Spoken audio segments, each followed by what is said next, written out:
I'm going to say something that will make some people angry. Remote businesses scale faster than traditional office-based businesses. Not just as fast, faster, more efficiently, with better unit economics and better retention. We've spent the last few years being told that remote work is a trade-off, that you gain flexibility, but you lose collaboration. You gain geographic reach, but you lose culture. You gain cost efficiency, but you lose speed. It's presented as a balance sheet where every gain comes with an equal loss. But what if that's not true? What if the research actually shows that remote-first businesses scale faster, with better economics, better retention, and better product quality? What if the trade-off narrative is just our collective mythology? Today's guest has spent years studying how companies actually scale, not theory. Real data from 150-plus companies. And what she's found is both validating and uncomfortable. The traditional office-based startup is becoming an optimization choice, not a default necessity, and it's usually the wrong choice. Hallie, welcome to Scale Up Stories. Thank you for having me. And I want to be clear about something up front. I didn't start this with a thesis that remote is better. I started curious and genuinely agnostic. My research forced me toward this conclusion. Walk us through what you studied and what you found. So for my PhD, I studied scaling dynamics across 150 companies. Mix of startups and mid-stage companies, 25 to 500 people. Some fully remote from day one. Some traditional office-based. Some hybrid. I looked at everything. Growth rate, employee retention, product velocity, unit economics, customer satisfaction, employee satisfaction. The full picture. What I expected to find was that remote companies would be slower to scale but more cost-efficient, and office-based companies would be faster to scale but more expensive. The trade-off narrative. What I actually found was that remote-first companies outperformed on almost every metric. Faster scaling, better retention, higher customer satisfaction, better unit economics, lower churn. That's a surprising finding. Extremely surprising. My PhD committee pushed back hard. They thought there was a methodological flaw, so I did more research. I dug into the data, I interviewed founders. I looked for confounding variables. And the pattern held. What's the mechanism? Why would remote companies scale faster? I think there are 4 main reasons, and they're all interconnected. The first is hiring velocity. An office-based company can only hire people within commuting distance of the office. A remote company can hire anyone in the world. That means when you need a specific skill, you don't hire the best person in a 50-mile radius. You hire the best person available. That dramatically changes the quality of your team and the speed at which you can scale. Does remote hiring actually work well? It does when you do it right. Most companies don't do it right. They apply traditional hiring methodology to remote. But if you hire for skill and judgment and self-direction, remote hiring is actually more efficient than office hiring. You have better signals. You're not hiring for fits the culture through a lunch interview. You're hiring for ability to do the job independently. What's the second reason? Operational simplicity. An office requires enormous operational overhead. Real estate, facilities, equipment, IT infrastructure for physical space, parking, cafeteria, benefits around physical presence. A remote-first company eliminates all of that. That capital can go to product development, to marketing, to better compensation for talent. But more important than the cost savings is the operational clarity. When you have an office, you develop workarounds and informal processes that work because people are co-located. When you go remote, you have to document everything. You have to be explicit about how work gets done. That's harder upfront, but it creates faster scaling because your processes are clear instead of implicit. So the discipline of remote work actually makes the company better structured. Much better structured. I found that remote-first companies had significantly more documented processes, clearer decision-making frameworks, and faster onboarding than office-based companies of similar size. That compounds as you grow. Third reason? Asynchronous advantage. Office-based companies operate synchronously by default. You have meetings. You coordinate in real time. Your output is constrained by synchronization. Everyone has to be awake and available at the same time to do real work. Remote-first companies operate asynchronously by default. Work happens all the time. Ideas are documented. Feedback is asynchronous. You can have a 9-person team across 4 continents, all shipping independently without a single synchronous meeting. The productivity advantage is enormous. I found that remote-first companies completed 40% more work per person per week than office-based companies, mostly because there were no meetings eating into deep work time. That's a huge number. It is, and it compounds. 40% more output per person means you reach your scaling milestones with a smaller, leaner team. That keeps your cost structure lower longer, which means you can invest more in product or marketing. It's a compounding advantage. And the 4th reason? Retention and talent stickiness. Remote-first companies have significantly lower employee churn. I found a 40% difference in annual churn between otherwise comparable remote-first and office-based companies. Why? Because talented people value flexibility and autonomy. They value not having to commute. They value being able to live wherever they want. When talented people are happy and staying, you don't lose institutional knowledge. You don't have to continuously hire and train. Team continuity means faster execution. Faster execution means faster scaling. Does that retention advantage come at a cost? Are remote employees cheaper or more expensive? Interesting, they're typically slightly more expensive in salary because you can hire globally and you attract better talent. But the total cost of employment is lower because you lose fewer people.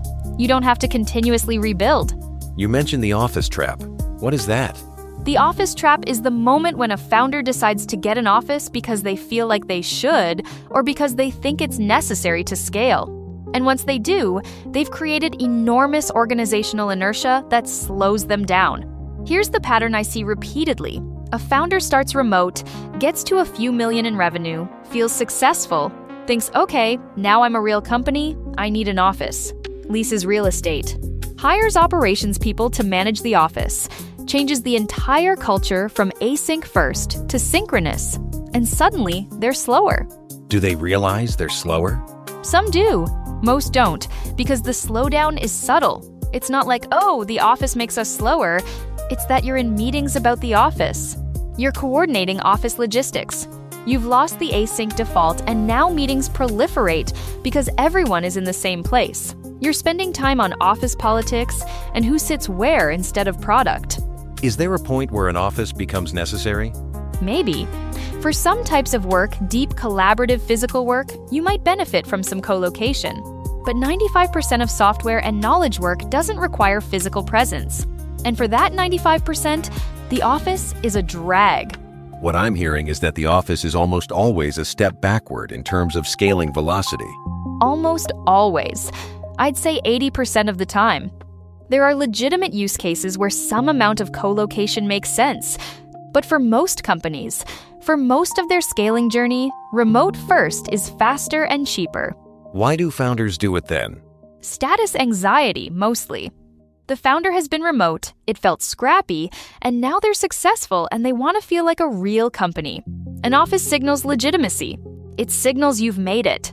Culturally and psychologically, it feels like the next step, but it's a signal to the world, not a value creation for the business. And signal chasing is antithetical to scaling efficiently. Let's get more granular. Does the remote advantage hold at every stage of scaling, or does it change? It changes, and that's important to understand. Pre-product stage, $0 to $100K. Remote advantage is huge, but it's mostly about hiring and capital efficiency. You can stay bootstrapped longer with a remote team. You're not burning money on office. You can stay lean and focused on product. Growth stage, $100K to $5M. This is where the remote advantage is most pronounced. You're hiring aggressively. You're scaling operations. You're establishing culture. Remote-first companies do all of this with dramatically better unit economics and better talent. This is where the compounding acceleration happens. Scale stage, $5M to $50M. The advantage persists, but it gets more complex. You need more operational sophistication. You need better communication frameworks. You need more intentional culture building because you can't rely on ambient culture from proximity. But companies that do this well, and I studied companies like Stripe, GitLab, Zapier in this range, they scale faster than office equivalents. Enterprise, $50M plus. This is where it gets murky. Some of the best remote-first companies at this scale maintain that advantage. Some decide they need offices for specific functions and layer in selective co-location. But the data is clear. Even at scale, fully remote or mostly remote companies outperform office-based equivalents. Do remote companies ever regret the decision to stay remote and wish they'd gotten an office? In my research, almost never. The opposite happens constantly. Companies that got offices wish they could go back. What does that look like? A company gets to $10M, gets an office, realizes they've slowed down, realizes the office is costing them $2M a year, realizes their best people are leaving because they don't want to commute.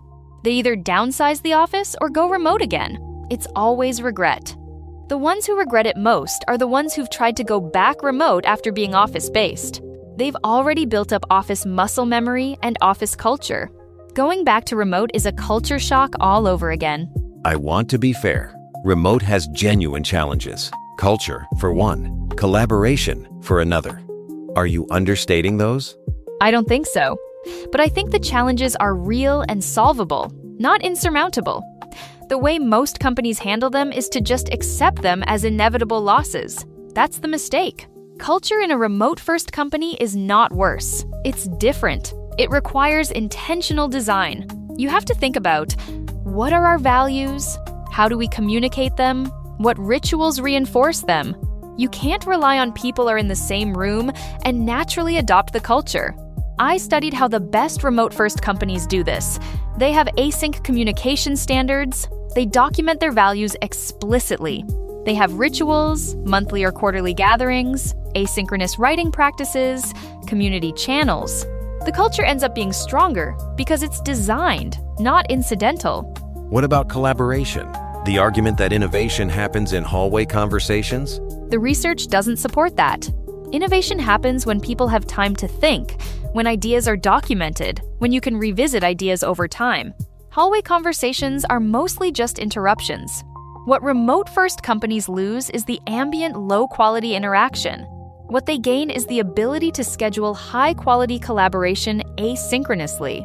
You have a product problem. You document it. People across the world weigh in. You iterate. The quality of thinking is usually higher. What about time zones?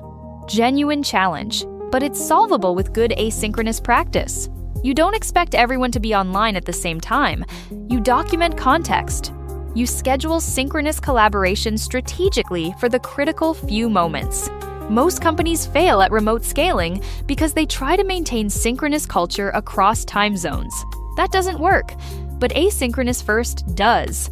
So the challenges of remote are real, but they're not the same challenges that traditional culture building solves.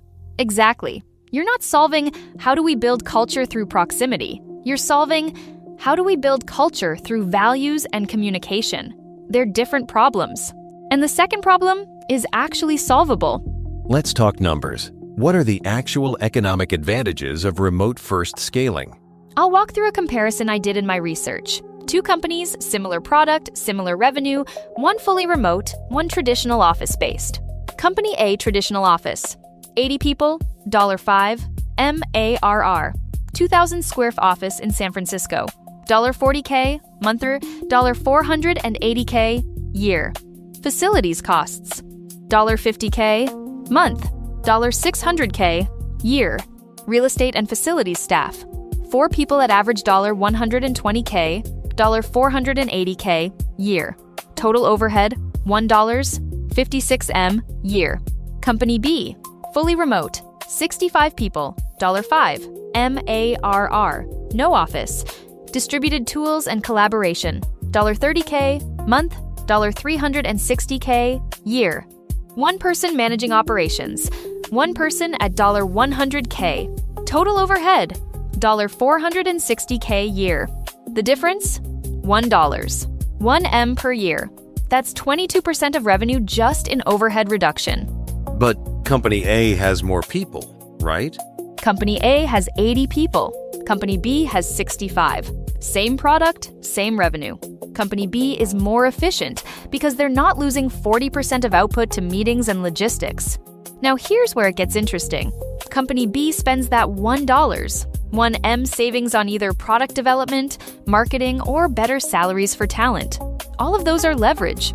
They can hire a better CTO. They can hire a better product leader. They can spend more on customer acquisition. That investment compounds. How does this affect growth rate? In my data, Company B grows faster. Not dramatically, maybe 2, 0, 30% faster year over year. But at scale, that 20% difference is enormous. If both start at $1M and grow 40%, office versus 50% remote, in 5 years, that's the difference between $10M and $12M. Plus, the remote company has lower burn and better retention.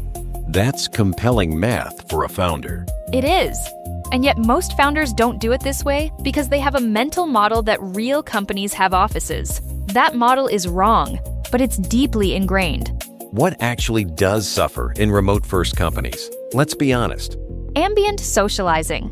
You don't get the low-quality social time that builds familiarity. Some people find that isolating.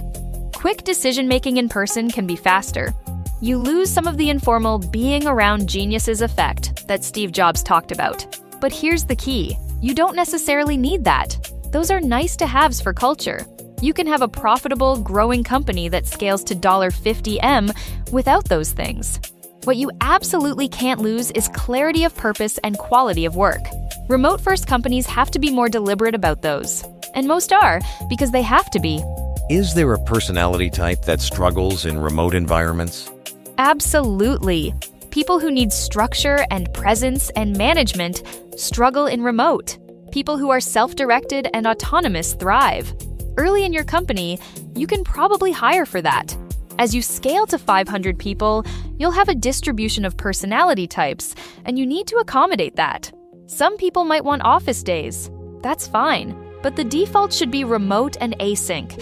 And people who can't work that way are either retrained or they're not a fit. It's not a character flaw. It's just different working styles. Do you think offices will disappear entirely? No, but I think they'll transform. What you'll see in the next 5 years is, first, offices become optional, not a default. If you want to come work from an office, great, but nobody is required. That's already happening at the best companies. Second, offices become specialized. Not every company has an office. Some companies rent space for quarterly offsites or for collaborative sprints. That's more efficient than a permanent space. Third, when offices do exist, they're designed for collaboration and culture, not for daily work. They're not places to sit at desks and do heads-down work. They're places to collaborate, to brainstorm, to build relationships. You maybe go 1 week a quarter. That's a dramatic shift from the traditional model. It is, and it takes time to get there because of cultural inertia. But the economics are so favorable for remote that I think we'll see the shift accelerate. What about regulatory or legal pressure to have offices? Do you see that? Some tax jurisdictions have tried to push it. But in most of the world, fully remote is now legal and normalized. So, from a regulatory perspective, no, there's no pushback to offices. If anything, there's movement in the opposite direction. Walk me through how you scaled your companies remotely. What did you do right and what did you do wrong? My first company, I went remote from day one because I had co-founders in different cities. It wasn't a choice, it was a necessity. And honestly, I'm grateful for it because it forced us to build good async practices from the beginning. We scaled to $8M ARR. The playbook was hire the best people, fire the bad ones quickly, document everything, trust people to work independently, measure outcomes, stay async first. What we did right: hired exceptionally talented people by not limiting to geography, built tight operational practices because we had to, retained people because they could work from anywhere, grew faster and leaner than comparable companies. What we did wrong: we took a big office at $5M revenue, hated it, closed it at $6M, cost us money and momentum that we regretted. If I could do it again, I'd never take the office. What about your second company? Second company. I learned the lesson. We've scaled to $15M ARR. Fully remote, no office. We've hired 120 people. We do quarterly all-hands gatherings in different cities. But nobody works from an office. The economics are so much better. The culture is so much stronger because we've built it intentionally. The product velocity is higher. Is there a size where you'd reconsider and get an office? Honestly, probably not. We're evaluating that question at $15M, and every time we run the numbers, keeping it fully remote with quarterly gatherings wins. I'll probably never get an office with either company. That's your lived experience. But do you think it generalizes? I think it generalizes for knowledge work, software, services. For hardware or manufacturing, you might need real coordination. For deep research or biotech, you might need labs. But for the 70% of startups that are software or services, yes, this applies. Remote scales faster. Here's something I want to ask about. Does remote affect how employees view equity and ownership in the company? Interesting question. I'd say it cuts both ways. On one hand, when people are distributed, they sometimes feel less invested in the company because they're not around the day-to-day. That's a real risk. On the other hand, remote companies that do ownership and equity, well, actually create more accountability. Because you're not relying on being in the room for people to feel ownership, you're relying on communication and transparency. People know exactly how much equity they have, what it's worth, what the timeline is. That clarity actually creates more sense of ownership. So good remote companies have better equity practices? The best ones do. They communicate the equity plan more transparently. They talk about the business metrics that affect equity value. They create rituals around celebrating wins that feel like collective ownership. It's just more explicit. If you were advising a founder starting a company right now, what would you tell them about remote versus office? I'd tell them, start remote. Assume remote from day one. Build your hiring, your operations, your culture, your product development around async communication. If you later want to do an office, you can. But you'll be starting from a position of strength, not weakness. The companies that start office first and try to go remote later have to unlearn everything.